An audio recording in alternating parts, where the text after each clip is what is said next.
This is one of the things that I find puzzling, for example, about Dawkins, because Dawkins formulated the idea of meme, which is, by the way, the same idea as archetype. It's exactly the same idea, except he just stopped. It's like, okay, there are memes, they're selected for. Okay, selected on what basis exactly? Does that mean there's a hierarchy of memes? Are the memes more likely are the memes that are conserved more likely to be, what would you say, viable organisms? And if they're viable organisms, are they microcosms? This is really interesting in terms of the survivability, because there's a point, I've spoken to Richard Dawkins, well, a number of times, but twice on my podcast.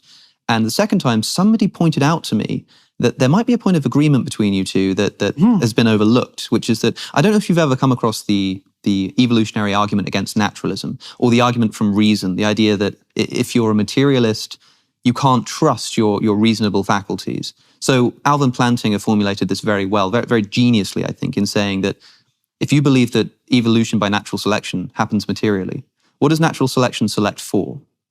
Survivability. So if you're a materialist, that means that the very rational faculty that you're using right now evolved not to be sensitive to truth, but to survivability. Yes, that's right. And if that's the case, well, definitely. Why do you believe in the truth of evolution? Well, because you've been rationally convinced of it.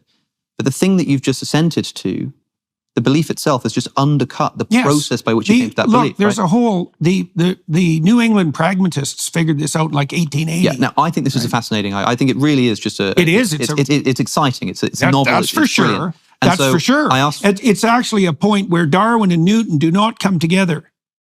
How do you mean? Well, the Darwinian definition of true and the Newtonian definition of true are not the same thing. So here's the thing. You had a conversation with Sam Harris. You've had a number, but one of them, I don't think it was a live event. I think it was before that. You're talking about truth. Yeah, and you're very trying awkward second talk I had with him. I was extremely ill. It was. Do you know, it was awkward to listen to, because it felt very much like, and I remember at the time thinking, what is this Jordan Peterson talking about? Like, truth is like Darwinian. Truth is about like survivability. Well, what do you mean? Truth is true. True the way an arrow flies. Yeah, right. And now I asked Richard Dawkins about the evolutionary argument against naturalism. Yeah. I said, well, how can you know that what you believe is true? And he said, because believing true things makes me more likely to survive. Hey, watch where you go with that. I didn't catch it at the time, but I thought to myself afterwards, it was one of my commenters on Patreon actually had mentioned this. He was listening to Richard, and I said, but sometimes it's at least possible that something that's false helps you to survive. The rustling in the bushes, believing that that's a lion every time or a tiger, even if it's not, that helps you to survive, because that one time that it is, you're still going to run away, and it costs you nothing to run away when it's not a tiger. So believing it's a tiger, even when it's not, it's going to help me to survive. That's why we have a negativity bias. Yeah, and Dawkins says, well, yeah, of course there are some circumstances where believing something false could be beneficial to survival. And I said, well, how do you know that 2 + 2 = 4 is not one of those? And it seemed as though he was just saying that believing that would not be advantageous to our survival, which might well be true. But if that's the case, then suddenly I'm listening to what you're saying about truth being more sort of Darwinian and related to survivability. And I think maybe you two would agree there. And I think, well, why is it that when you sit down with Richard Dawkins, you find it difficult to have a conversation with each other? And well, I think it's partly because we don't know each other very well. That's right. Also and so, true. And also, there are things he knows that I don't know. Yeah. And there are things I know that he doesn't know. Now, I would say in my defense that what would you say? I'm more aware of the things he knows that I don't know than he is of the things I know that he doesn't know, right? So, for example, as far as I can tell, Dawkins doesn't know anything about the Jungian tradition of literary interpretation. And that actually, if you're going to talk about religion, that's actually a fatal flaw, right? So, and, he's called me, for example, drunk on symbols. It's like, well, the imagination is a biological function.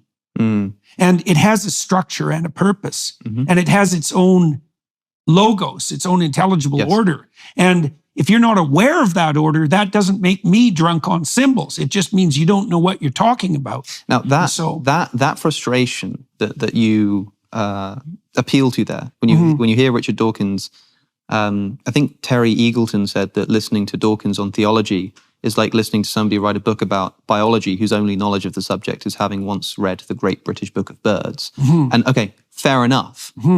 But that actually turns out to be a real problem. And it's a problem with regards even to the meme idea, because you don't have to extend Dawkins' work very far to understand that religious stories are memes. Sure. Right. Yeah. Well, and there's a hierarchy of memes, and some of them are very functional. But then here's the thing, like that frustration that you're sort of throwing in that direction, I think people throw towards you when you say, well, religion, you don't have to look very far to see that religion is a meme.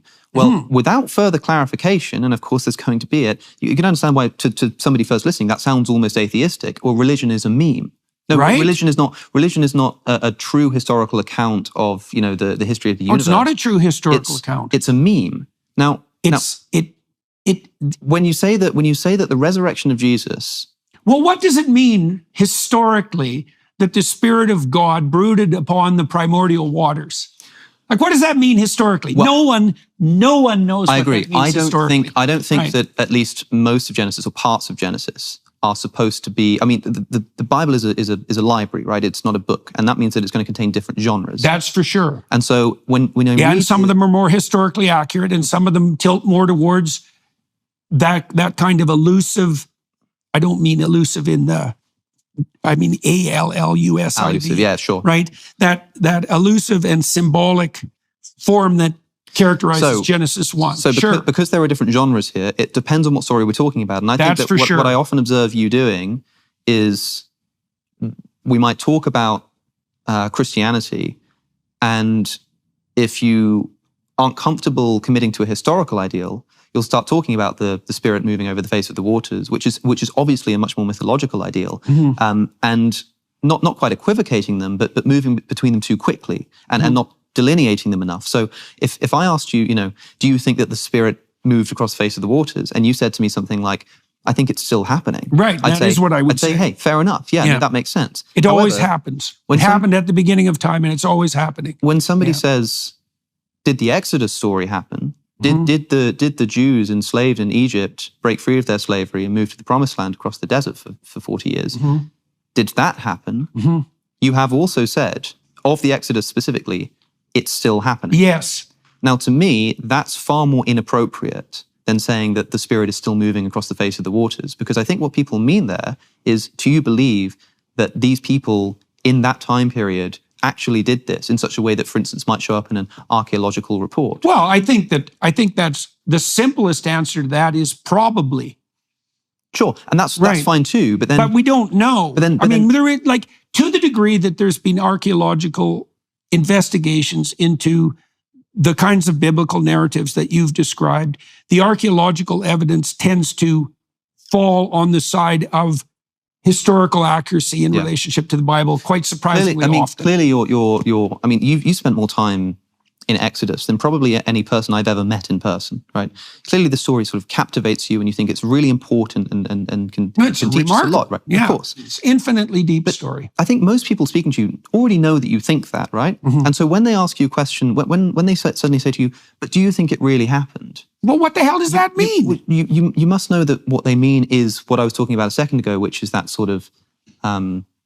What? Okay, so fine. So it's easy just to turn this around. It's like, okay, what exactly happened in your historical account when Moses encountered the burning bush? I don't need to know exactly what happened. What I need to know is I'm not asking you specifically I know. Or attacking you for that. What I need to know is that if I sort of went to the Egyptian desert at sort of the time that this story is alleged to have taken place in history, would I see a mass movement of Israelites from Egypt into the Promised Land? Would I see people with feet walking through the desert, leaving footprints? Well, let's take it apart rationally. So, but you also understand that when someone's asking that, and you like, even if you don't like the question, you must understand what someone's asking. Oh yes, and if that's the I case, understand many of the things that they're doing simultaneously. Then you must also understand that when you then say it's still happening, people just go, "What are you talking about?" Yeah, well, I would say that's not my problem. But it becomes a problem when you understand that someone's asking a quite banal historical question. Well, yeah, but you don't get to do that. But why not?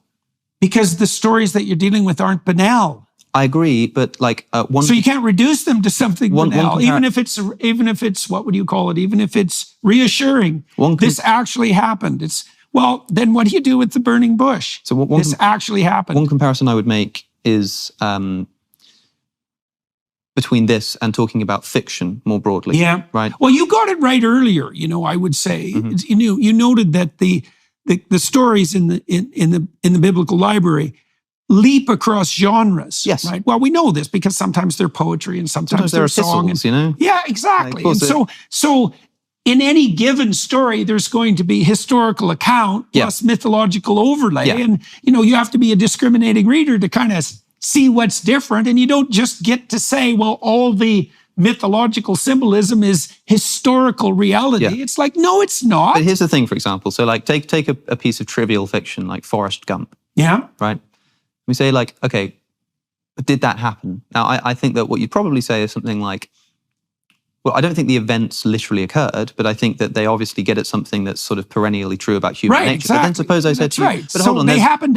They existed as a pattern. But there's a scene in Forrest Gump when I think he meets the president. Is it JFK at the time? I think he goes and meets John F. Kennedy. Yeah. And so I said to you, well, is JFK the like that specific part of that story? Is it true that JFK was the president?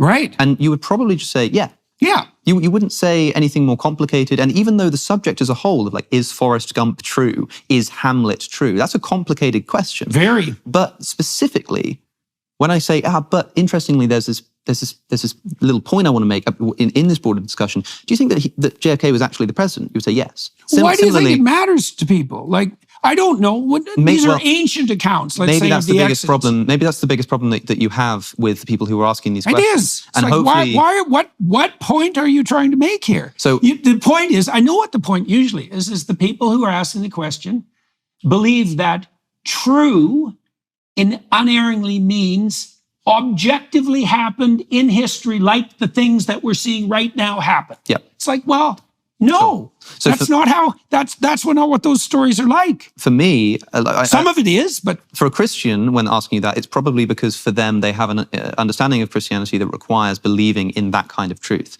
For me, and the reason why I hope that like me asking these questions will be less frustrating to you is because I have no desire for that. I don't care about that. I'm genuinely just interested in what you think. Yeah, and so understood. my desire to know whether you think Exodus historically happened goes no further than a point of interest about your beliefs. Well, so there's elements of especially the setup to the Exodus story that strike me as very, very plausible historically. Mm-hmm. So, for example, the Jews before the Pharaoh of that time were under the guidance and protection of Joseph and the previous Pharaoh, and they regarded the Israelites as benefactors because Joseph had helped save the kingdom and his people were welcome. But that was forgotten.